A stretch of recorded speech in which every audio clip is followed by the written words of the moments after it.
All right, welcome everybody. This is episode 7 of the Tide Hoops History Summer Podcast Series. I'm your host, Michael Southern, and this week we have another special guest. He is not only a former Alabama basketball player, but he also played high school basketball in the state of Alabama, won a state championship, then played 2 years under Coach Grant. But that is former Alabama player and also a head coach in his own right, Chris Hines. Chris, please, I want to extend my thanks and thanks for joining us this week. Oh man, thank you for having me, Mike. So, Chris, we were talking to begin with. I kind of want to start at the beginning. I want to go back to your prep career. I know you were originally from the Alabama area. You're down in Hillcrest, Evergreen. And I believe, as we talked about, you won a state championship, the Class 4A state championship for Hillcrest Evergreen, the first one ever. What was that season like when you were playing that year here, high school basketball in the state, and you actually took your team to a state championship? Man, unforgettable. Very special. Um, man, just a lot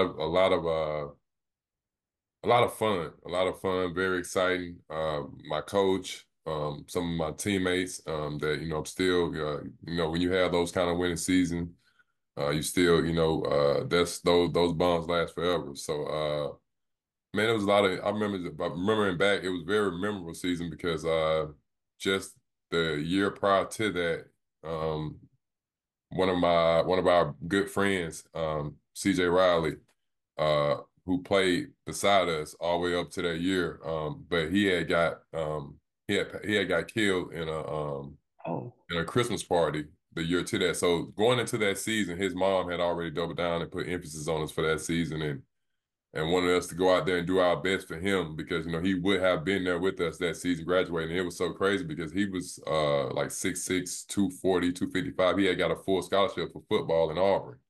oh, So, wow. yeah, so we would always joke about that because I played tight end in football and he played right guard. So he played right beside me in football, and he was the 5 and I was the 4 in basketball. So we played right beside each other in basketball as well. And so, and you just never know. Like I said, God always works in mysterious ways. So, with CJ not being there physically with us, it was able to work out to where, we had, great success that season. Tons of great memories, people rooting us on. Like I said, it was the first time in school history, so it was territory that we hadn't really been in. We always, last 3 years we had went to that first round of regionals and got bounced out. So that was like the first time we broke ground past that first round and on through state championship. Now that was that the 2006 season? Is that Yes, okay? yes, sir. Yes, All sir. It right. was. It was yes, sir. Now who did you beat in the championship game? I assume that would have been at Birmingham when they had when they had the state tournament there in the Final Four for all classifications. Who was that? We beat Aniston. Oh, Aniston. okay. All Yeah, right. and it was so crazy because Aniston had just beat who we thought we was gonna be playing, but Aniston beat Coach Petway's Coach Antoine Petway's brother, Greensboro, Howard Crawford and them, who was a really good team. They had tons of height in the game before the championship game, in the semifinal game. And we thought we was gonna be playing Greensboro that year, because I think they had won it the year before, something like that. And Aniston, pulled the rabbit out and beat them. And we ended up playing Aniston for the 4A state championship that year. So if I look back at some of the records and stuff like that, I believe that year you averaged 26 points a game, 8.5 rebounds. You won a state championship, tournament MVP. I think you made the Super Five team for all classifications that year, and weren't you a runner up for Mr. Basketball that year, I believe. I did, and the guy that beat me out, rest in heaven, Stanley Robinson, one of my good friends and buddy, love compete with him. He passed away not too long ago, in his sleep. But he had Oh signed to no. UConn. He had signed to UConn. I think he played Metro ball there in Birmingham. So so yeah, I think they end up. I'm not sure if they. I don't think no, they didn't win the state championship that year.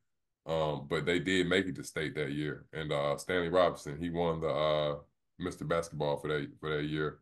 But I was runner up. Yes, sir. So you said one thing I kind of want to circle back on. So, and this is a different question. So, said you played tight end in high school football? I did. I Yeah, did. you must have been one of the tallest tight ends in the state that year. I was, but hey, I love it better than my previous position. My freshman year, they had me at quarterback. And Oh, yes, I got hit a lot. Our line wasn't that good. So I said, you know what? By the time I was a junior and senior, I said I'm gonna transition to where I can go help out on the line with CJ. I'm gonna go help out on the line, and we got bigger on the line, and we got us another quarterback. And that way, I could go catch some passes versus having to stand back there and try to throw some passes. So I enjoyed that a little bit more. so during your prep high school career, so you played football, you played basketball. Obviously, I assume basketball is your first love. But how much did you enjoy playing football, I other than love getting hit when you were quarterback? I'm telling you, man, I did not like that, but it's so crazy because I was actually getting recruited um, a lot in football as well, and at Bama they don't let you play dual sports like a lot of other schools. So yeah, but I ended up choosing basketball. It was my first love, but yeah, I enjoyed playing football. We had a great football coach. We had a great football team that year too. But uh, but yeah, I think basketball is my passion, my love, and I ended up choosing it. But I definitely enjoyed playing football, and I told you it helped kept me in shape. If you don't know much about Hillcrest Evergreen, it's not a lot to do around here in the country. So, being involved in sports and year round, and makes a difference and keeps you active and keeps you out of trouble, so to speak. So after your prep career, I saw that you played junior college 2 years up in Illinois. I believe it was what Southwestern Illinois Junior College is Yes, for sir. 2 years. So Yes, sir. now, what was the experience like going from Evergreen, Alabama, up to the Midwest and those cold winters? Oh man, that's what I didn't know when I was getting myself into. Um, but all in all, I definitely couldn't have chosen a better place to go and play for, and a better coach to go play for than Coach Jay Harrington, who's now the most active. I'm sorry, how I work that. He is the most winningest active coach in junior college basketball right now to Oh, this day, at over 900 and something wins. But great guy, great family guy. He have two daughters, Megan and can't think of his other daughter name, but he and his wife, man, they were just really good people. Coach Campo, Southwestern Illinois College as a whole, man. It was one of the top five JUCOs, not only in athletics but also in sports. It was and academics. That's one reason why I chose it. But but man, I really just needed to get away. I wanted to get away from around all my friends and just you know try something new. Try something new. Uh, you know, uh, and Southwestern Illinois, presented that opportunity for me. And Coach Campo did a great job in recruiting me. Him and Coach Harrington. And when I got there, I really liked it. I enjoyed it. It was different. And but like you said, those cold winters, I'll never forget, man. Snowing. It started snowing in September, I think it did, something like oh that. wow, And in March, maybe even the first week of April, we were still missing days because it was ice on the ground. oh wow. We were still being permitted. With school was still shutting down on days because it was ice on the ground. They didn't want students trying to drive with the ice on the ground. I was like, man, this is insane. But hey, it music to my ears. Hey, we get out of class and we don't have to worry about it. It was on the school. Well, here in Alabama, and you know this, it's a rare occasion when we get snow or ice, but when we do, it doesn't last very long. It's usually gone in like a couple of days. When you get up in the Midwest and those times, when you get snow and ice, sometimes that stuff stays around forever. It doesn't go Yes, away, and you've it got it does. for weeks, months, for the whole winter. Yeah, that's So, different. the, what's the coldest you remember? You get some like below zero temperatures while you're up there during the winter? I don't remember if we got below zero, but I do remember it being really cold, tons of snow. It was my first time. We don't get a lot of snow here in Alabama. So I do remember it being like tons of snow. Uh, what else? But no, it did get very cold up there from time to time. And but like I said, I really enjoyed it. It was a great experience. One of my first places I ever lived. Up until that point that it snowed like that. So yeah, I enjoyed it, man. It was fun for me. I enjoyed it. It was big fun. Big Now, I fun. was thinking when you were playing there for Southwestern Illinois, didn't you get to the National Junior College tournament? Did you Yep. get both years or your sophomore year there? We should have went both years. The Both. first Okay. year I feel like we had even better talent than we did our more talent than we did our first year.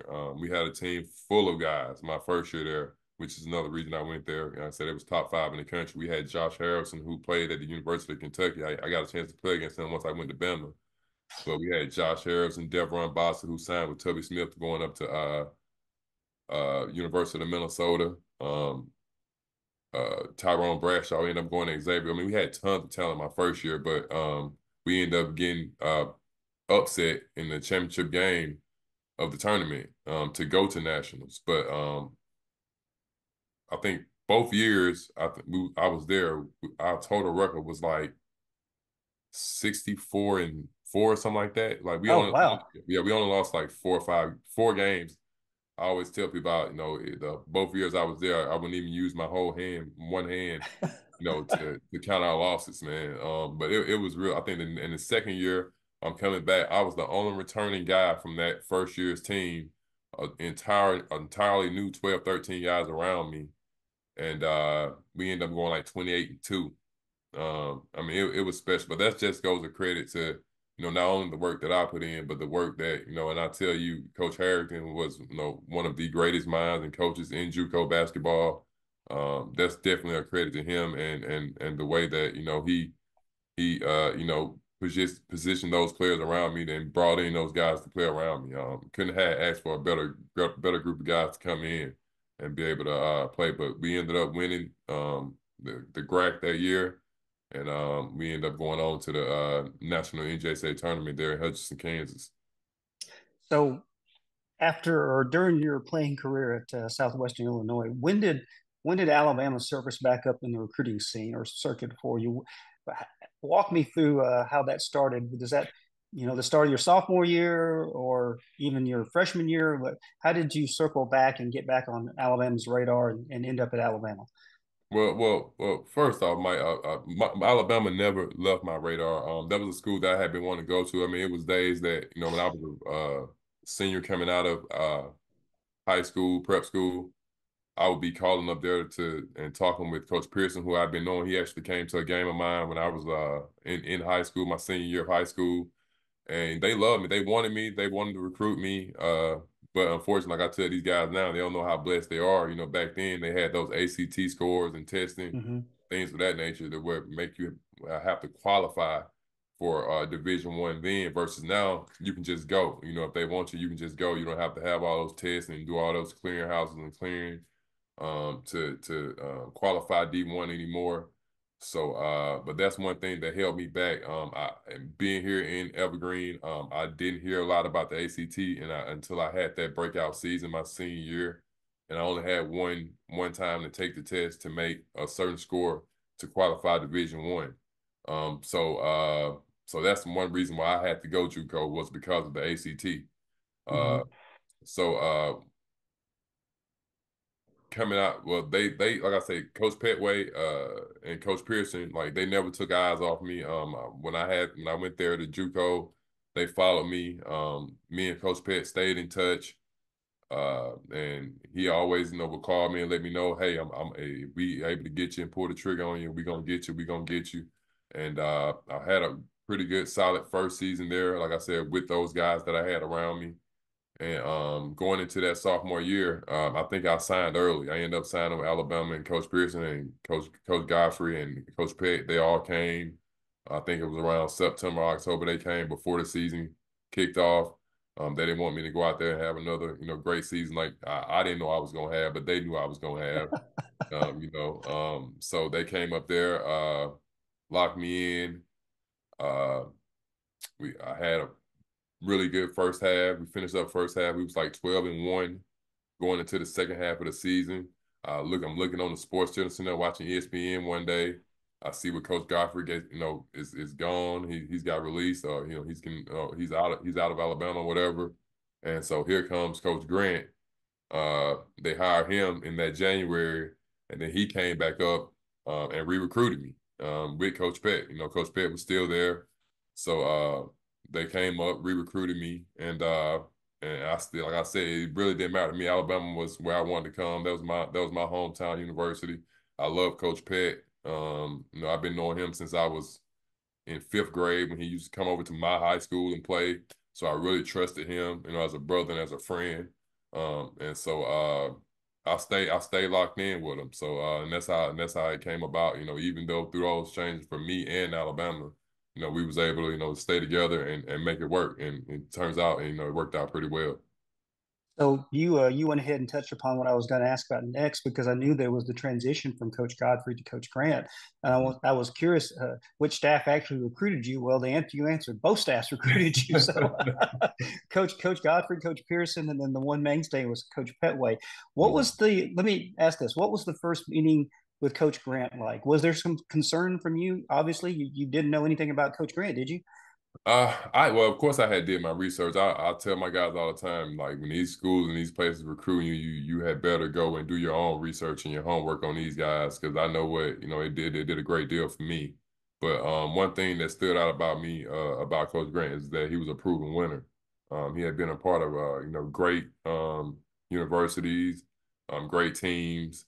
And he knew what it takes to be successful on that next level. That's the one thing that's the first thing that stood out. I mean, before I even met him, and I was looking at his resume, being at VCU, winning there, being at the University of Florida and winning there, and having those kinds of. So I knew he had, the knowledge and the blueprint in order for us to come in there and have success.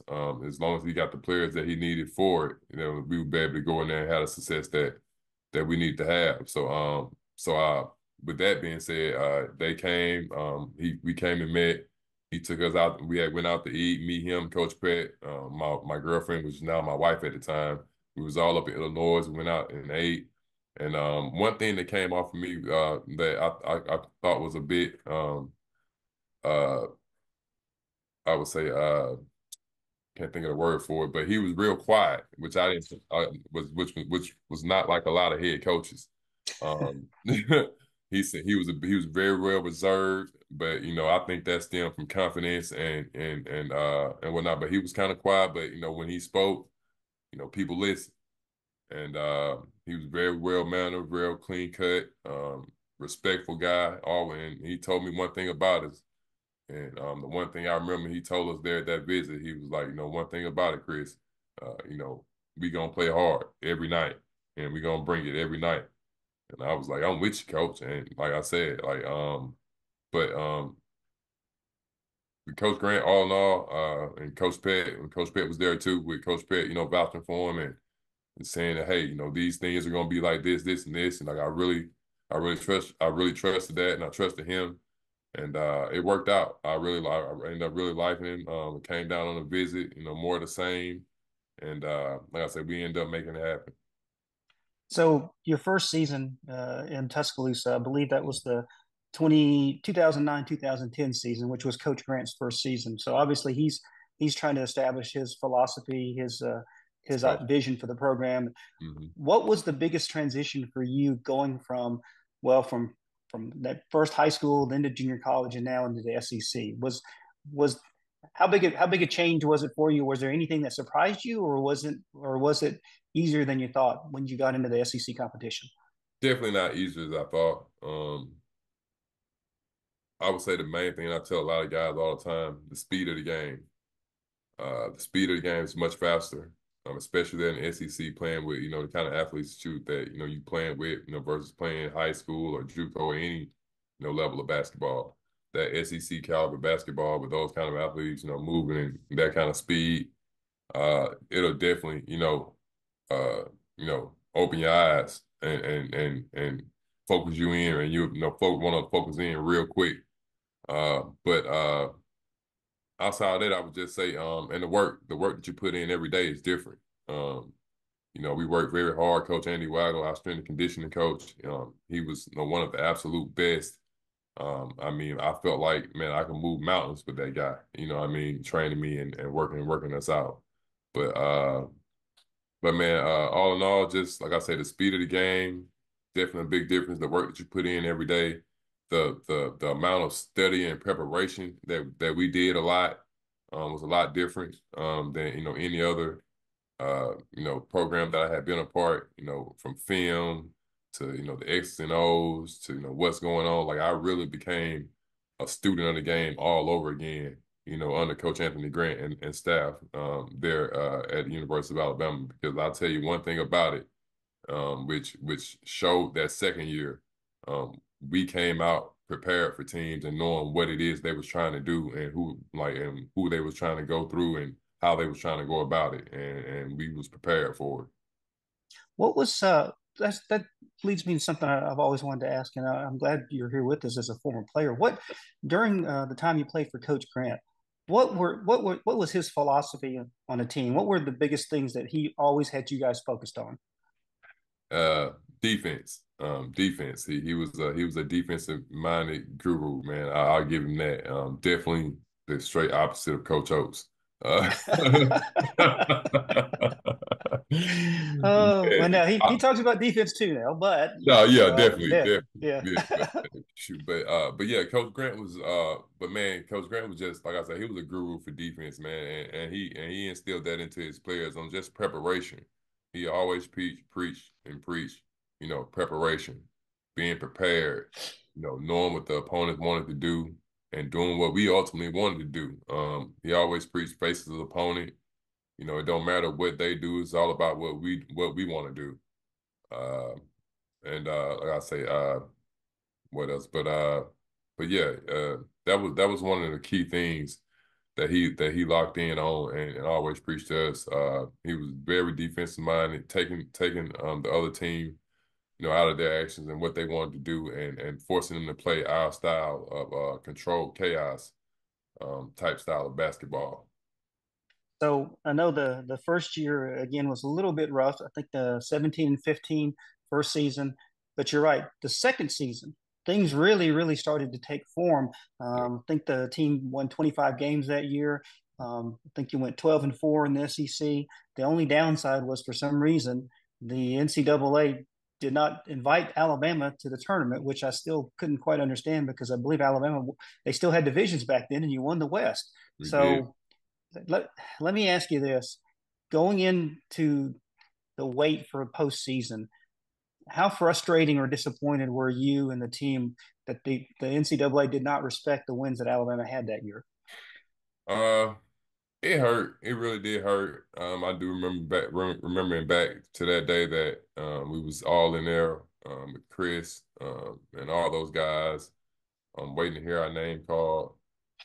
And we knew once Tennessee, Kentucky, and Georgia got in, it was going to be stump picking for us. But it also gave you a life lesson as well that you can take from life. Do your work early, because even though we got on a hot streak and excuse me, we had fairly good success starting at that December point on down, but early on that season we had lost some very winnable games. Starting in the Virgin Islands against some very, I would say, teams that was under that was below us a little bit. You know what I mean? That we should beat, games we should have won. And that, all in all, ultimately is what costed us, a trip to the tournament. Because, hey, we win those 2 or 3 games, we instead of 25 wins, we end up having close to 28 wins. And then you probably couldn't deny us then. But it just set you a lesson for life, man, to where, do your work early, and don't let luck come into play. That was one of the things that, I take back from that season. Don't let luck come into play, because I mean we beat Georgia twice within a week span toward the end of the season there. They got in the tournament. We even went to Tennessee. We beat Tennessee in Tennessee, and they got in the tournament. We beat Kentucky that year when they was ranked like number 10, 11 in the country, with Brandon Knight and Deron Lamb and all those guys. They got in the tournament, and I think they ended up going to like the Final Four. They did. I Yeah, think that they team went did. Yeah, they went to the Final Four. That my friend Josh Harrison was on that team that I had just played with in JUCO. So so yeah, man, that's that. It was very hurtful, very painful. You felt like everything that you had worked hard for, and you wanted to happen. Just barely let it get away. We went down in Florida, a chance to win the SEC outright, and we let that game slip through our fingers.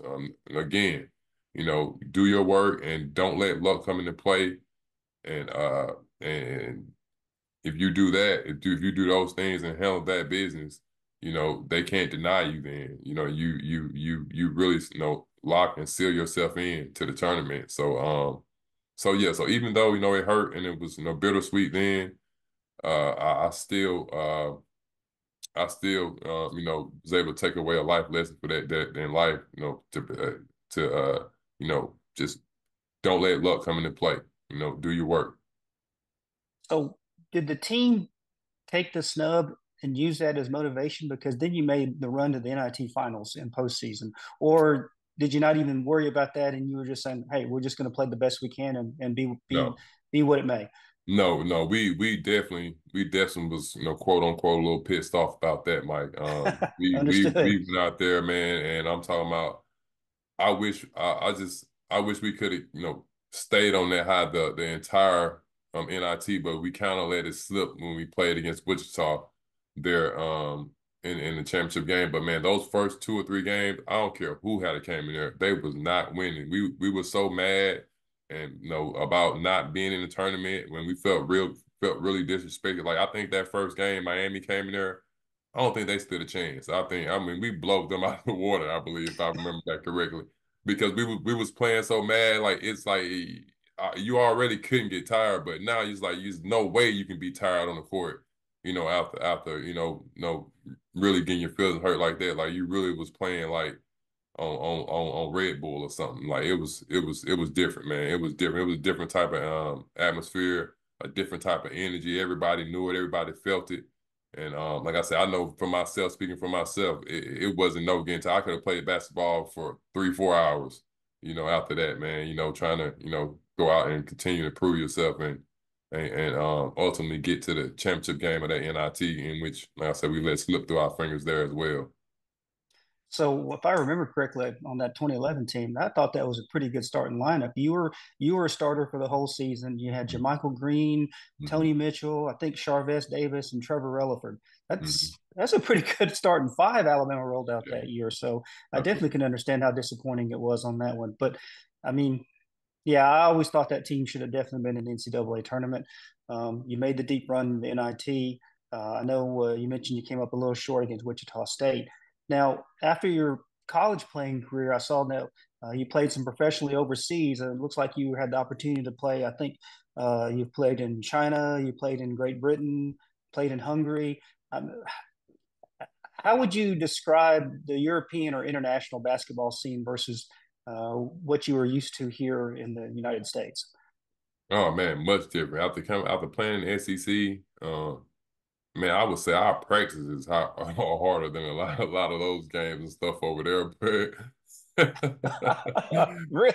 Um, but nah, seriously, much different. Like I say, the pace of the game then shifts again. It's not as fast, but you got more skill now. You got a lot of more skilled players. Um, just a different experience altogether. I think, China, it was so much easier, playing with those guys over there. But it was definitely a culture shock, because of, the different things. A great experience. I mean, I experienced tons of takeaways from there in China when it came to the people, man. They was just, awesome, man. It was just different. Experience I'll never forget.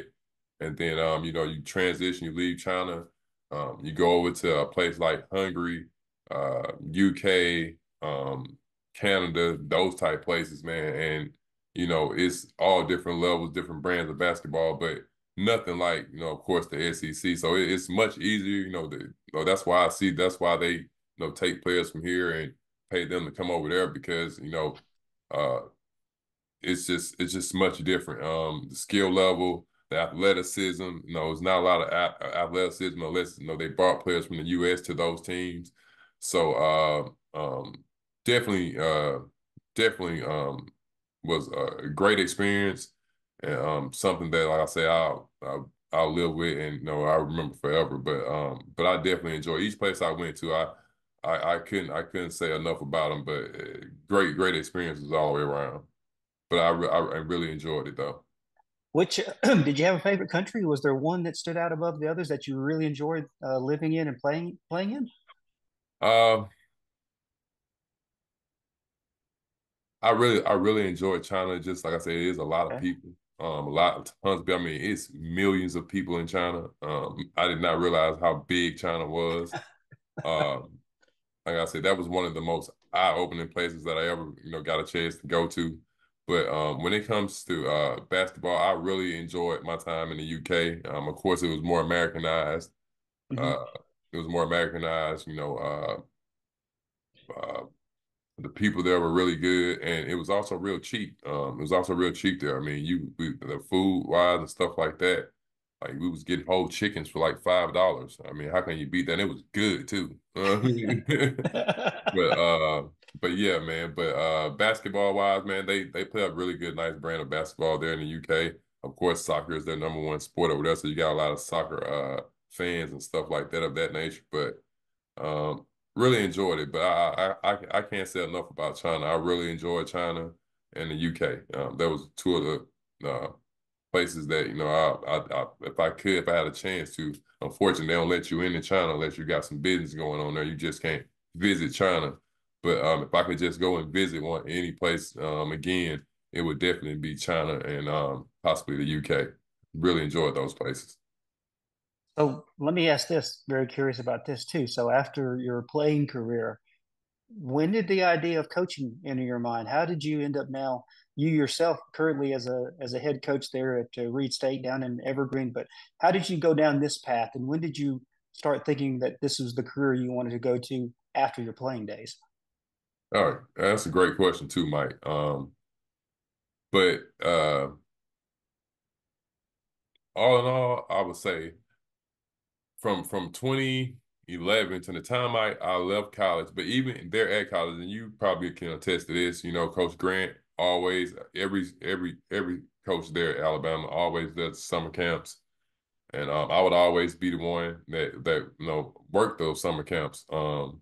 And we have how we break it up into the different little squads, and we compete, and you get your team ready and stuff like that. But like I said, all those things is what I tell all my those guys all the time when I go back there. And I say, man, y'all embrace that, man, and really take that in because that might be something that you could see yourself doing in life and set you up for life doing that. But I was one of those players on our team that was the first one there to summer camp. I really enjoyed the summer camps, coaching the guys, getting them ready, giving them everything. And I realized that's what coaching is giving them everything that you got and you've accumulated over your career, throughout your career, and getting them ready. And that's easy. You know what I mean? And the fact that I had such great coaches, man, I always idolized those guys and wanted to be like those guys, and being in the basketball, uh, being a part of a lot of great teams, the basketball brotherhood, the family part of the basketball, your brothers on the team, just being in that atmosphere in those locker room year in and year out, it was almost a no-brainer for me. I came back and did camps in my hometown every summer since 2011, since I had gotten out of college. And I did implemented some of the same things that I had learned there at the University of Alabama, and, in my camps and coaching kids and, having a championship game and championship Wednesday. You go through camp Sunday, Monday, Tuesday, and then Wednesday you got the championship games like that. It was just a different feeling, man. So once I finished all that, I experienced a couple of injuries, that which end up, leading to me not playing and just wanting to start a family and do things of that nature. And I think it was only one way to go, until something else calls my name or comes into my path. I thought it was just no brainer. I had tons of young men that always asked me different questions and advice about, basketball and things like that. So I felt like, I had a lot to give to the youth and the young people that's coming up behind me. on life, sports, and basketball, because it's really just life again, just circling around to kids that don't know some of the things that I may know that can help them in their career. So with that, I think it was just part of my calling, to be honest with you, Mike, because I mean, to a lot of other people that don't know, it may be hard for them, but for me, those things were easy for me because to give or to be there or to help a young person and make this contact and make this call. I'm like, it's basically doing a coaching job. So and like I said, watching my coaches, having such great coaches that was able to understand me the game in a different light, and I know what it takes to go out there and watching a guy like Coach Grant and being prepared and how to cut off the defense's water in certain spots. So I mean, I'm like, shoot, man, I mean, I didn't obtain all this knowledge, just let it go to waste. So I say I put it to use, man. I mean I'm one of those, I'm one of those players, blue chip kind of guys that was did all the little things, worked hard, worked my butt off for everything that I wanted in life or with basketball.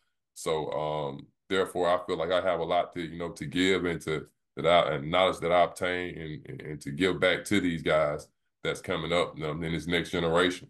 So like I said, it's pretty much a no brainer. So, I mean, seems like just from where you grew up, you couldn't have it any better that now you're the head coach there back in your hometown there at Absolutely. Reid State. Yeah. So let me ask this, and then I'll have some other questions about the current state of Alabama basketball. But in your current position as a head coach, and you've been Mm-hmm. doing it for 2 years, you're about to start your third season. Mm-hmm. What have you taken from some of the other coaches that you've had? I know a coach has to be themselves, but there are things that you've learned from everybody. What did you learn from Coach Harrington at Southwestern Illinois? What did you taken from Coach Grant? And then what is Coach Hines all by himself that you've kind of mixed in together with your teams? That is a great question, Mike. A great question. It's one that I've answered before, not only to someone else, but I've also answered that to myself. Like, because getting into this, I say, what can I take from each one of those guys to help make me a better coach? One thing that I'll tell you that I took from Coach Grant, and I just said it not too long ago, is the fact that he respected all his players as young men. I love that so much about the guy because, we would be on the sidelines with other coaches, and I mean, they would be dogging their players out, because of course we won a lot of games there. So there was a lot of games that a lot of other coaches pissed off. Oh, but I understand. but I mean, I've seen coaches that have came out there and I mean dog their players out from the time they step when they sub them out to the time they sit down on that bench and was still clacking on them. And that's one thing, like, it's hard. I mean, even though that's hard coaching, it's hard to play, for people that's gonna be on you and embarrass you like that in front of a lot of people. Man, there's a lot of people out there watching these games, as well as cameras and all that stuff. So that's one thing I took away from Coach Grant. He never disrespected us as men. He always said, that's the one thing that I will always do is respect you guys as men. And I would never disrespect you guys out there with those cameras rolling and out there in front of all those people. And I love that. I love that about him. Anything he wanted to address with us, if it was something, he would call us and discuss it one on one like men. And that's the one thing I took away from him. But very, very reserved. Even though, like I say, we would be up here or it'd be like this, Coach Grant would be like right here, even keel. I love that about him as well. And I definitely, try to implement that into who I am as a coach and with my players, not to get too high, not to get too low, through it all, just stay, right there in the middle. Um, One thing I took away from my JUCO coach, Coach Harrington, is communication with your players on how to communicate with your players, how to talk to your players. The X's and O's. He was another X's and O guy. He loved the X and O. He had so many different sets and plays and ways to attack the opposing team. The family part, of his family. I mean how he went about his family.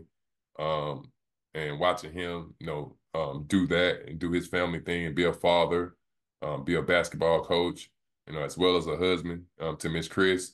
Um, I love that. I love that about him because anybody that is a father and a husband like that, they're gonna treat you well. You know what I mean? It's not gonna be a too much of a drop off to their players. He's treating me like a son. I still talk to him to this day. Like I said, I remember last year, they was coming down here from Southwestern Illinois to Columbus State right there in Georgia, and he called me. He was telling me he was coming, and he was like, "You think you better?" I said, "Coach, if you're driving from Southwest Illinois to Georgia, you better believe I'm gonna meet you there, buddy, and I'm right here in Alabama." So he was wondering if I was gonna come. I'll say, "Yeah, I'm coming. What do you think?" "Yeah, I'm coming."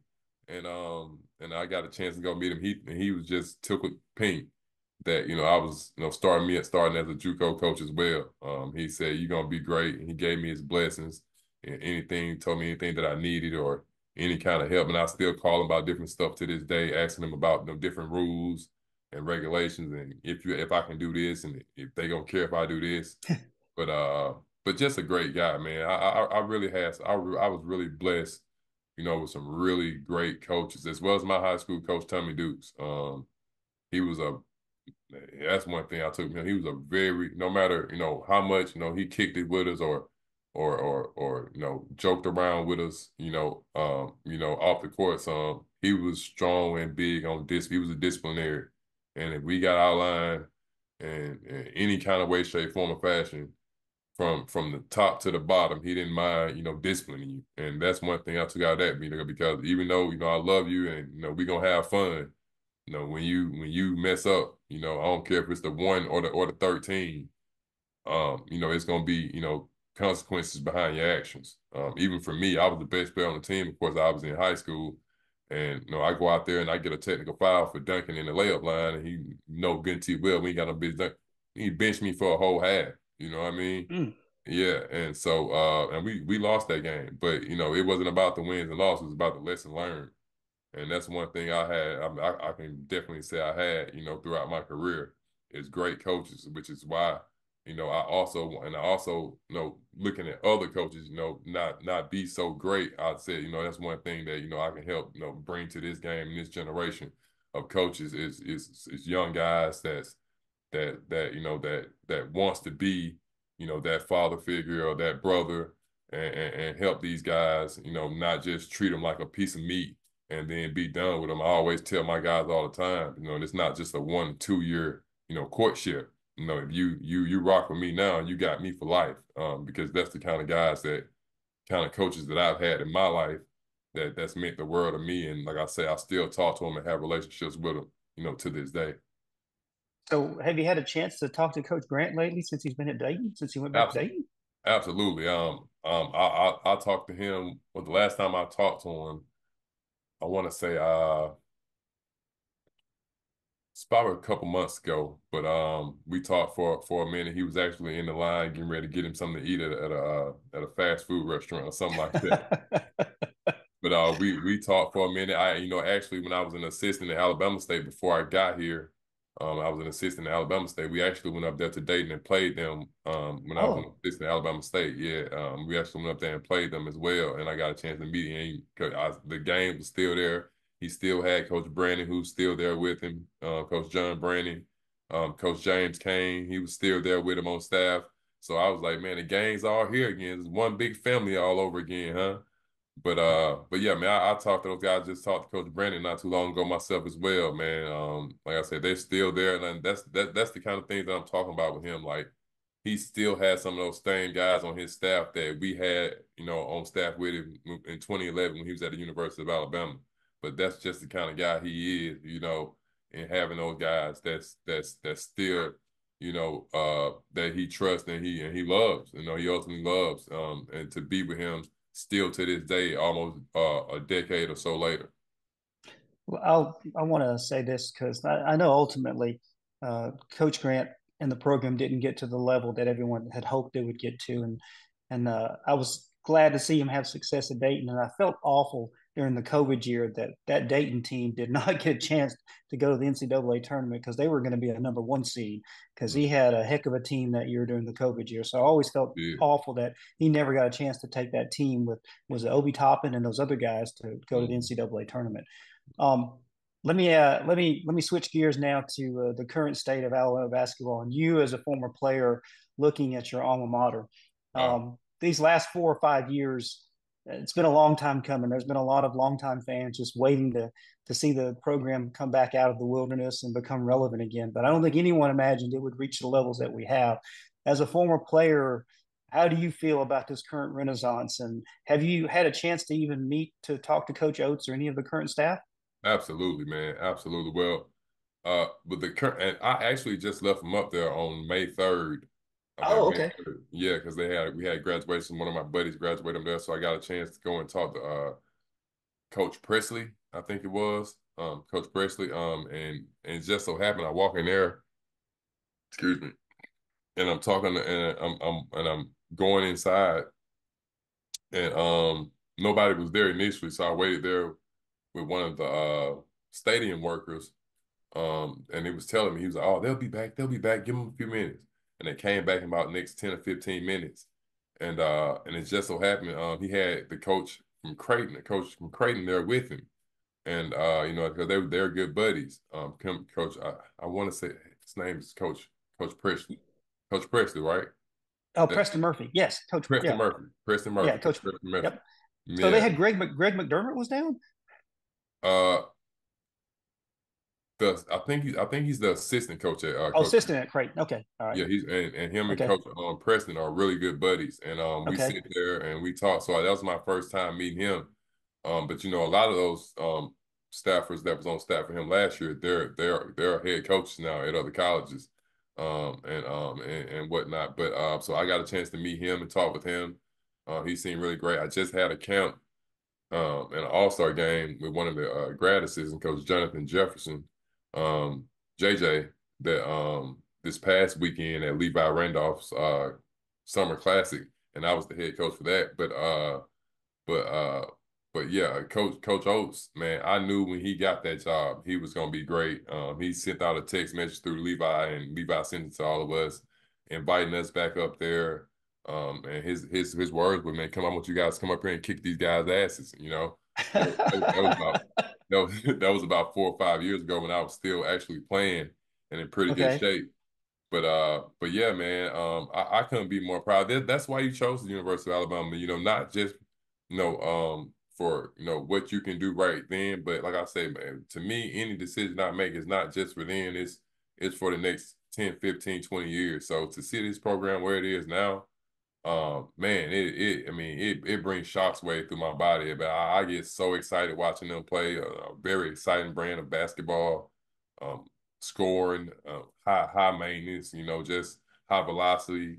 I love it. I love it. And I was like, I'm so glad and thankful that I chose the University of Alabama, man. I mean, like it's I get to root for my alma mater, day in and day out, and don't have to go nowhere outside of here, for the goods, man. And anytime, you want to go up there and catch a game or something, you get to watch the best team in the country, right here in your state, your home state, where you put in work at, man. And I couldn't be more proud of those guys and all the Coach O's success, man. And I think he deserves. He works extremely hard, man. He worked extremely hard, and he's a brilliant mind, brilliant mind. And I just when I was with the assistant this past weekend, and I'm telling him, I told him, I said, "Hey, man, just whatever you got laying around, send it to me. I don't care if it's workouts, game film, actions, whatever it is, just send it to me. I ain't gonna go nowhere. I ain't gonna try to go. I ain't going nowhere. I just need it, to try to learn from it and implement it. But man, it's so fun, man. It is so fun, and every time I get a chance to go up there and catch those guys, it's always open arms, open door policy with them, man. They great spirits and always welcoming you back, man. And that's a beautiful thing, to be always welcome back in a place where your alma mater, where you put in work at, and see it's one of the best in the country now. So I've had the privilege now to talk to several other former players and former head coaches, and one thing a lot of them have in common, especially during that NCAA tournament run this last year, they all have a group text with former players and assistants. Are you Hmm. part of a former player group text? And if so, were you guys just going crazy on the text messaging during the NCAA tournament run this past year? Oh man, I am, and yeah, I'm in there, and it's so funny because we're on WhatsApp with it, and Oh, you know, okay. You do what's okay. yeah, we got. I'm about to do some name dropping. We got my dog E Dud in there. You know, he's on staff there at the University of Alabama. Yeah, he's one of the grad assistants. We got E Dud in there. We got Red, and we got Mikael Torrance, Richard Hendricks. Man, I can go on and on. I think Roger Zard's in there. Who else in here? I mean, and it be hilarious. Who else we got in here? Hold up, I forget all these guys, all these guys' names sometimes, but man, it is hilarious. And dude, when I tell you, if you all you got to do is get ready when a game come on. All you got to do is just log in. All you got to do is just log in. And I mean, we got Ray Johnson in there. I don't know if you remember Ray or not. We got Ray Johnson in there. Alonzo G, Hollywood Robinson, Chill Will. Oh, That's wow. yeah, man. I mean, we got everybody in there, man. And I mean, they be getting it. Kennedy Winston, Justin Knox, Ricky Tarrant, Rodney Cooper, Solomon, Oh, Solomon that's a Campbell. great group you've got going on there. Yeah, Yamin Coleman, Trevor Relaford, Ray Johnston, man, Jason Reese. I told you Hollywood. What's my guy name that played with Chucky Davis? The tall, Jamario Davidson. Jamario Davidson. He's in here, but he got How to Vegan in Atlanta. That's his name in the group chat because Oh, he's vegan now. But we got Brandon Hauser, man, E.T., Emmett Thomas. I mean, we have absolutely everybody in here. And I said Retno Basahan, one of my favorite guys, man. Great dude. hey, Um, tomorrow is Retton's birthday, by the way. sure is. Sure Yep, is. Sure is. tomorrow is Retton's birthday because I'm going to post something about that in Tide Hoops history because I've got his birthday marked. I'm going to That's do what's something up, special man. for his birthday. Love him, So, man. I loved him when he first came in there. He tried to dunk on me one time when I came to work out with him, man. And we've been buddies ever since, man. oh, That that's guy got funny. to jumping. That guy got to jumping. I think his knee hit me in my forehead. But Well, great guy. that sounds like an extremely fun thing to be a part of during the game, and I can only Oh yeah. imagine Oh what was man. going on during the North Carolina game and the Clemson game this year in the NCAA tournament. Yes, they be turning up. I'll be in here dying, crying, laughing, man. It'd be funny, but it'd be like I say, man, like to be a part of that and to watch this, man, and all it be, at the place that you chose to go play at. It's so humbling, man, but it's so you just that feeling, man. You just man, it's a feeling of just appreciation and just thankfulness, man, that you chose the right place to go and be a part of that brotherhood and that rich tradition at the University of Alabama.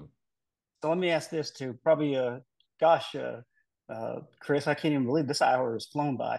But let me ask this too. So for years, well, not years, decades. Well, for the lifetime of the program, it always seemed like Alabama was just cursed. They were never going to get to the Final Four. You had these great teams, and there have been. I can probably name 6 or 7 teams that had the potential to go to the Final Four. Heck, maybe win it all, and just didn't make it. And I Mm-hmm. always thought that people just thought they were cursed especially after the 23 season. If that team wasn't going to make it, then I guess Alabama was never going to make it.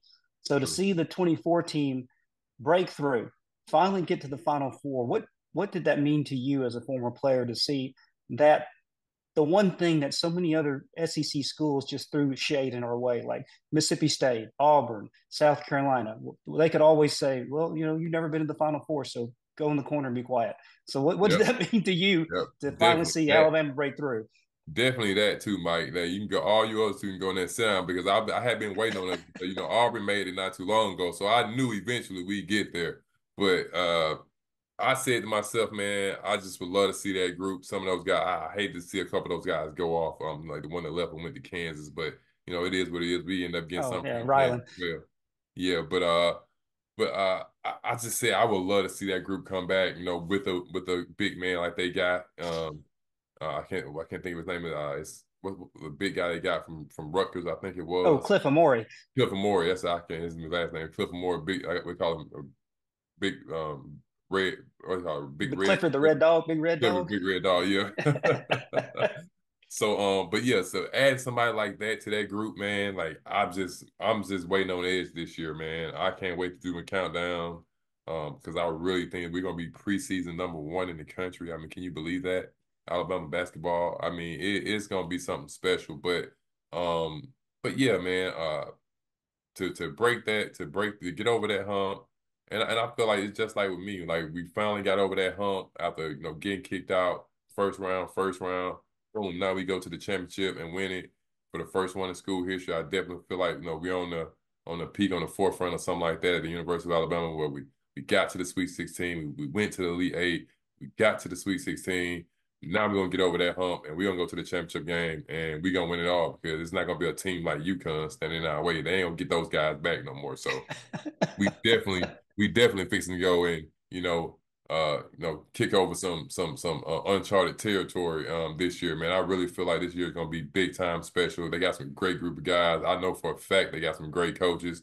Like I said, with Coach Preston, I've had a chance opportunity to meet him.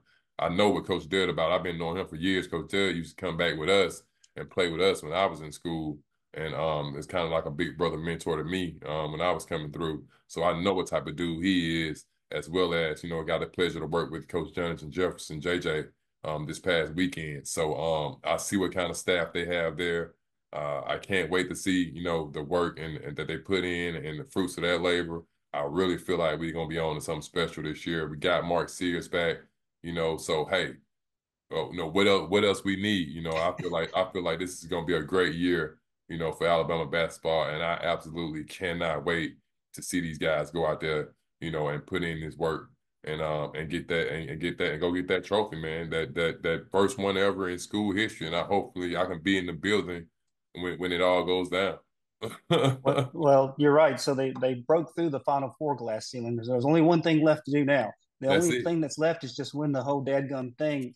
Yeah. And I never thought. Just this tells you where the excitement level is at the program. Here in Tuscaloosa, when you're in the end of May or all of May and June, the sports talk radio is usually talking about still, what's Alabama football going to have this fall? What are they going to get? No, no, no. Alabama basketball dominated the local sports talk radio in Birmingham and Tuscaloosa Wow. for about a 2 month period in May and June, because you had all the uncertainty of, is Mark Sears coming back? Grant Nelson said he was coming back. Latrell Wrightsell. You had Cliff Amori. Then you had all these, way too early top 25 polls. Alabama was a top 3 team. So the excitement and the interest level from that standpoint in the months of May and June has been incredible. So it's something you didn't think you would ever see. So that kind of tells you the level that everything's at right now. So I can definitely say this is the most excitement during the off season I can ever remember for Oh, the program. absolutely. So yeah, Absolutely. and I never thought I would see it reach that level. That's just incredible. So that's a great thing. I had a Um, feeling. yeah. Well, Chris, this has been the fastest hour I can remember. My We goodness, had this has fun, been man. We had fun. fantastic, man. Yes, I can't thank you enough for hopping on and joining me. I Thank you. let me ask one final question. I meant to ask this earlier. So, one of the things I forgot to mention that I had in my notes was your senior year, you were a SEC academic uh, honor roll. Mm-hmm. How much did that mean to you? Especially you talked about, you only had one opportunity on the ACT that messed up you being able to play at Alabama for 4 years, and you graduate on the academic honor roll.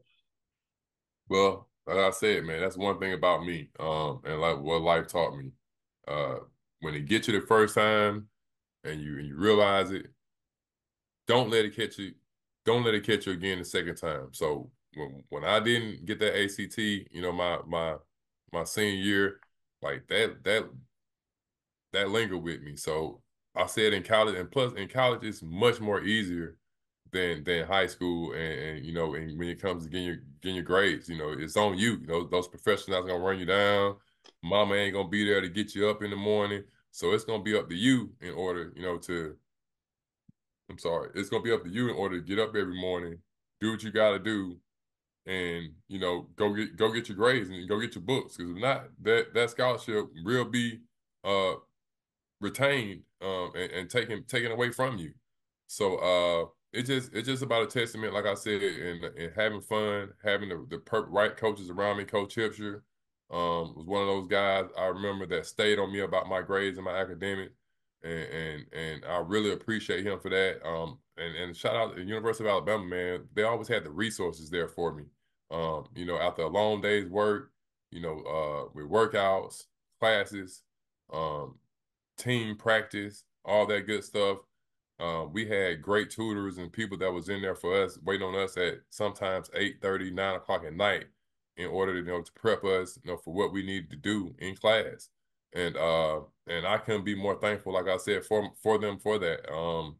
And that's a testament to me, being able to maintain that and go and get those accolades. But I definitely put emphasis on my grades, and being proud of myself and having my grades. And I said I would not let that, be the reason that hold me back, ever again. When you get an opportunity like that at the University of Alabama, you very well better take advantage of it, because you never know. You don't want to leave there with nothing. I say, it's you got to leave there with something. Whether it's paperwork, contacts, or something. You better be setting yourself up for success, because that basketball is not going to bounce forever, and you better well have a backup plan that you can fall on for a plan B. And I was not going to let my grades not be a part of it. That's incredible. That's fantastic, Chris. Absolutely. Again, I want to thank you for joining me today. And then, hey, if you next time you come up and you make it up for a game, if you're going to come up for a game, I know it's going to be hard with you being a head coach, but if you ever make it up, text me, ping me. I'd like to meet you in person. So I'm I here in definitely Tuscaloosa, will. and I'll be at all the games. Oh, no doubt, no doubt. I definitely will. I'm gonna take you up on that now. Absolutely, man. Absolutely. So I only live like 15 minutes from Coleman Coliseum, so it's easy Okay. for me to get there. Good All right. deal. Well, thanks again, Chris. Much appreciated. And look, Thank you. I have no doubt your teams at Reid State are going to do awesome things. I No doubt appreciate about it. that. All I right, man. appreciate it. Take care. Thank All you. right, thank you. No doubt.